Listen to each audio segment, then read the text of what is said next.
Okay, well, we got the final Gilmore fuselage decals from Cali today, and there that is. We're centered between the tail fairing and the window on both sides. Looks pretty good. Looks just right. She got the sizing exactly right on this, so very pleased with that. Right now what I want to do is pull the masking tape off of the windscreen and see how that looks. See, I've got one panel clear right there. I just need to get it all opened up.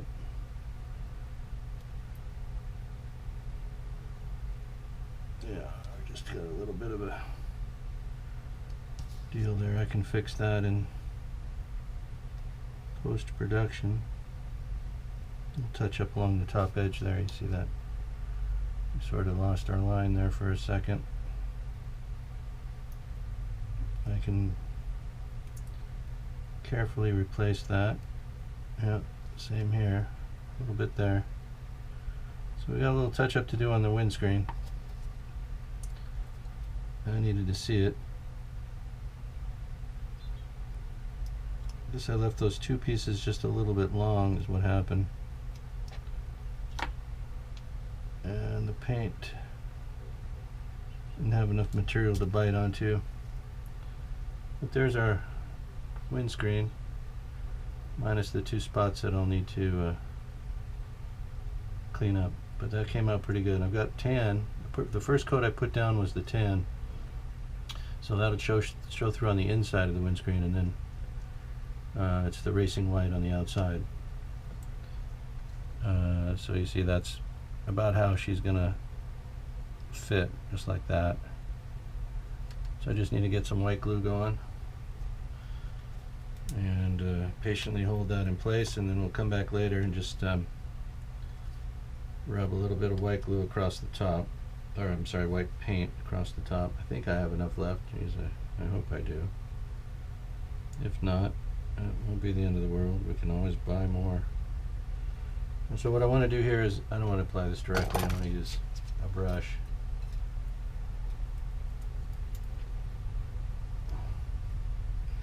So we're just going to paint along the inside of our windscreen, the white glue.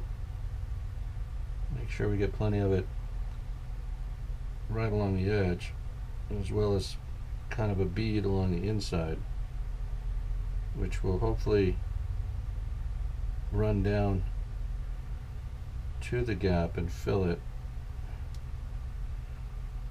And what I'll do after I get it secure on there, and before it's quite dry, we'll run some water on the end of the brush and just feed that along.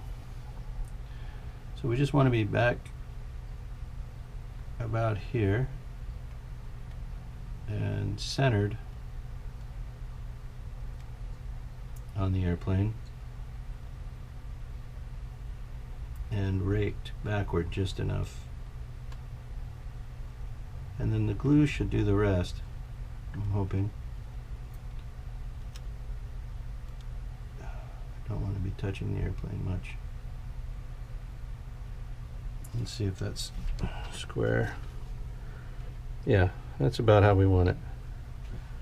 So we're just gonna leave that set and hopefully set up. And then after it's cured and that is stuck on there pretty well, we're going to come back with more white glue on the brush, wet it just a little bit of water on the brush, hit the white glue, and paint into the front of the seam. The white glue will dry clear as we paint into that seam. With a little bit of water on the white glue, it'll get into that connection. And I'll be right back.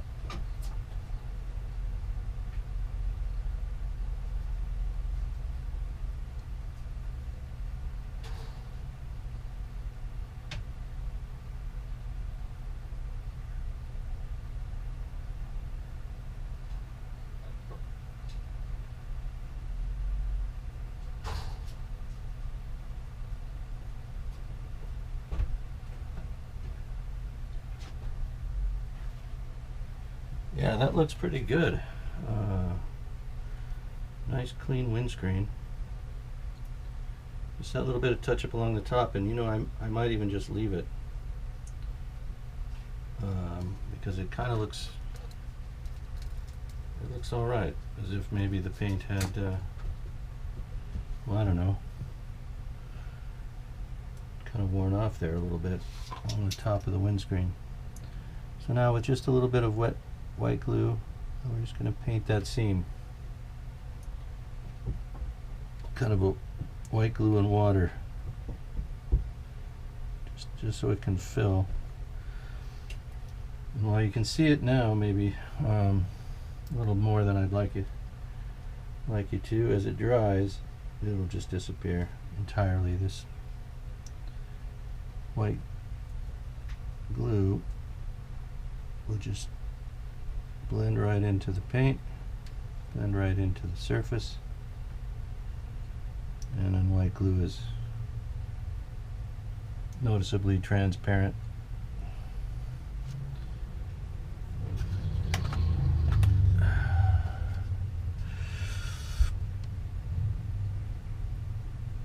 Let's see, that's a little bit too far off.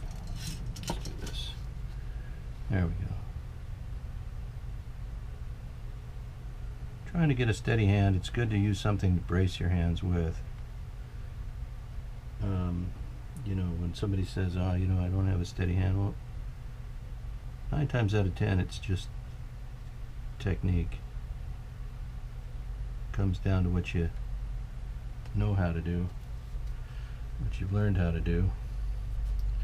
I mean, some people don't need to do it like that, but most people, I think, benefit from having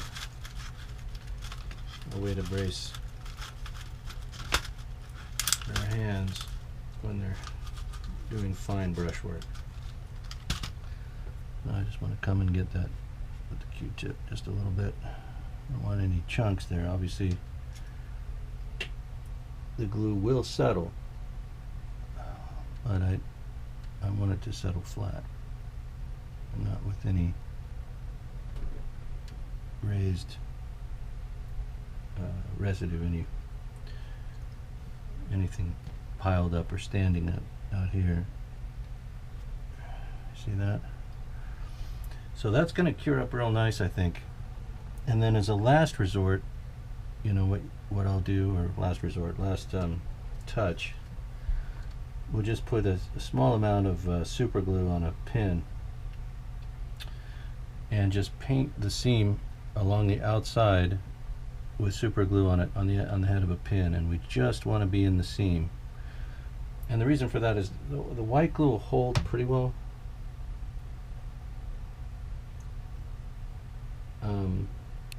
But if you should knock it or bump it, or if someone's finger hits it, it will come loose. And I think we got a good position for that windscreen. It looks centered, it's square, the paint came out good, and I don't see any need to replace it other than it coming loose. So we're going to go ahead and secure that, as I said, just by painting along the outside of the seam when all of this is said and done, with just a bit of super glue, just what I can put onto a pin, and carefully lace into that.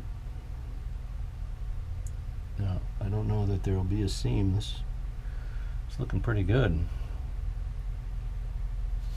I think we got in there. The glue's doing its job. Well, we'll see about the super glue. This might be enough. You know, then too, on the other hand, if there's super glue and it gets knocked loose, it could pull paint and everything else up with it, and that would create a whole new kind of repair.